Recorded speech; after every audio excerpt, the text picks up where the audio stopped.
আসসালামু আলাইকুম এভরিওয়ান। রাঁধুনি রেডিমিক্স রোস্ট মশলা রান্না কোনো ব্যাপারই না। আজকে আমি রান্না করছি রাঁধুনি রেডিমিক্স রোস্টের মশলা দিয়ে ঝটপট আর খুব সহজে। রোস্টের মাংস হিসেবে ব্যবহার করছি আমি এখানে ব্রয়লার মুরগি 1 কেজি পরিমাণে। এখানে আমি মুরগির লেগ পিস আর উইংস ব্যবহার করছি। আপনারা মুরগির যে কোনো অংশ নিয়ে বানিয়ে নিতে পারবেন। একটা কাঁটা চামচের সাহায্যে আমি মুরগিটাকে ছিদ্রি করে নিছি, যাতে পুরো মশলা রোস্টের মধ্যে ঢুকে। ভালোভাবে কেটে পরিষ্কার করে ধুয়ে নিয়েছি। এর সাথে চর্বি ছিল, চর্বিটুকু কেটে বাদ দিছি। যেহেতু ব্রয়লার মুরগি, এইখানে 1 চামচ লবণ আর একটু লেবুর রস দিয়ে ভালোভাবে মুরগিটা আমি মেখে নিব।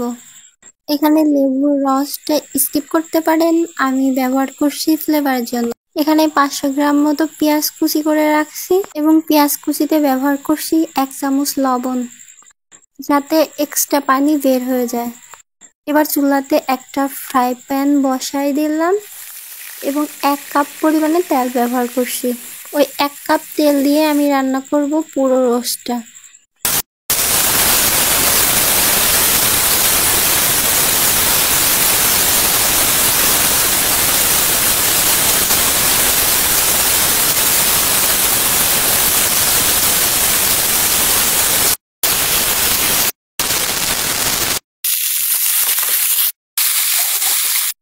যেহেতু ব্রয়লার মুরগি, ভালোভাবে রোস্টের মুরগিটা আমি ব্রাউন কালার করে ভেজে নিলাম। ফুড কালার পুরোটাই অপশনাল, আপনারা ইউজও করতে পারেন আবার স্কিপও করতে পারেন। এখানে আমি কোনো প্রকার ফুড কালার ইউজ করিনি, পুরোটাই আসল রং। মুরগি ভাজার পর বাকি তেলটা আমি কড়ার মধ্যে ঢেলে দিলাম। পেঁয়াজের বেরেস্তাটা আমি আগে থেকে লবণ দিয়ে মাখাই রাখছিলাম। দেখুন কতটা জল বের হয়ে গেছে, এতে ভাজতে সুবিধা হবে এবং তাড়াতাড়ি বেরেস্তাটা হবে। পেঁয়াজে এক্সট্রা কোনো পানি নেই, বাকি পানিটুকু আমি ফেলে দিছি। এটা পুরাটাই অপশনাল, আপনারা স্কিপ করতে পারেন। আমার হাতে সময় ছিল না, এজন্য আমি পেঁয়াজটাকে লবণ দিয়ে মেখে রাখছিলাম, যাতে এক্সট্রা পানি বের হয়ে যায়, আমার তাড়াতাড়ি বেরেস্তাটা করতে সুবিধা হয়। কতটা মুসমুসে হয়েছে আমার বেরেস্তাতে 1 চামচ চিনি মিশিয়ে সাইডে রাখলাম। এবার অল্প একটু বেরেস্তা তেলের মধ্যে রেখে আমার পেস্ট করা মশলা ছেড়ে দিলাম। এইখানে আমি ব্যবহার করছি আদা বাটা, পেঁয়াজ বাটা, রসুন বাটা, সাথে দিয়ে দিলাম তেজপাতা, এলাচ আর দারচিনি। এবার ওই রোস্টের মশলাটাকে ভালোভাবে নেড়ে চেড়ে কুক করতে হবে।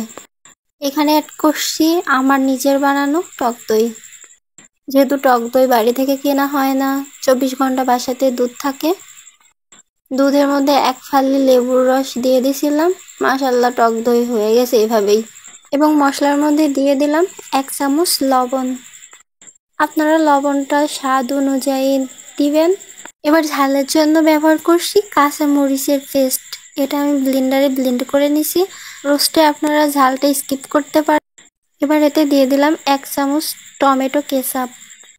আদা রসুনের পেস্টের সাথে আমি বাদামও বেটে নিয়েছিলাম। এবার এখানে ব্যবহার করছি রাঁধুনি রেডিমিক্স রোস্টের মশলা, রেডিমিক্স প্যাকেট মশলা।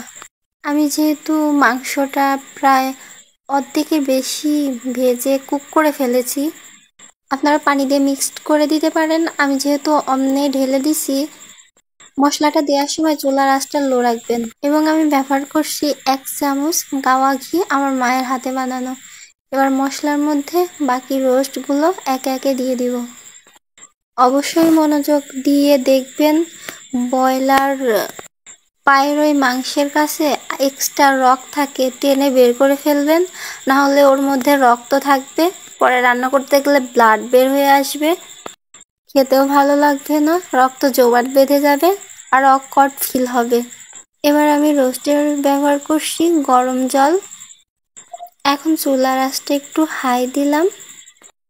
এবার আরও ভালোভাবে 20% কুক করে নিব মাংসটা। এখানে আমার পানির পরিমাণ কম হয়েছিল, এজন্য আর একটু পানি দিয়ে নিলাম। আপনারা আপনাদের অনুযায়ী বাড়িয়ে বা কমিয়ে নেবেন ঝোলটা। আমার রোস্টের ঝোলটা ফুটে এসেছে প্রায়।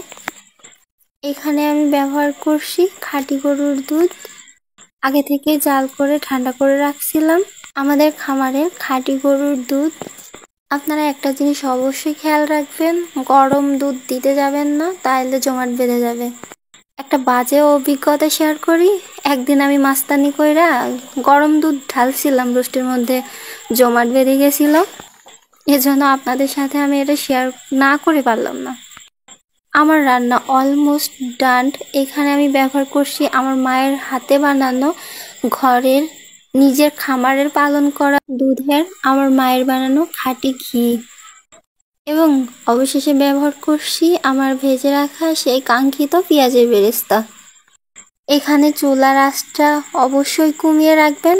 এবার আমি অ্যাড করলাম 7-8টা কাঁচামরিচ।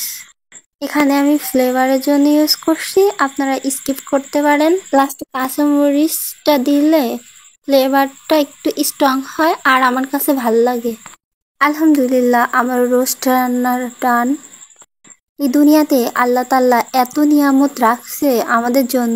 আল্লাহ আয়াতে বলেছেন, তোমরা আমার কোন কোন নিয়ামতকে অস্বীকার করবে। আল্লাহ দরবারে লাখো কোটি শুকরিয়া, এখনো জীবিত রাখছে, নিয়ামত ভোগ করাইতেছে। আলহামদুলিল্লাহ। আবারও ভিডিও ভালো লাগলে লাইক করবেন, শেয়ার করবেন, কমেন্ট করবেন, সাবস্ক্রাইব করবেন, পাশে থাকবেন, দোয়া রাখবেন। আসসালামু আলাইকুম ওয়া রাহমাতুল্লাহি ওয়া বারাকাতুহু।